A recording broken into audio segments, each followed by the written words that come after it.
Herkese salam, kanalımıza ve yeni videomuza hoş geldiniz. Müğənni Rəqsanə İsmailova kızı Aysunun doğum gününe hediye almağa hazırlaşıb. Belə ki, o həmin anları sosial şəbəkə hesabında izləyiciləri ilə paylaşıb. Biz də sizlərə təqdim edirik.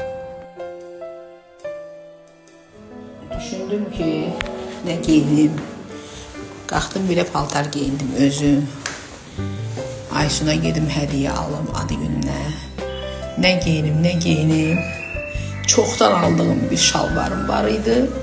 Bir koftam, bir tane de papağım.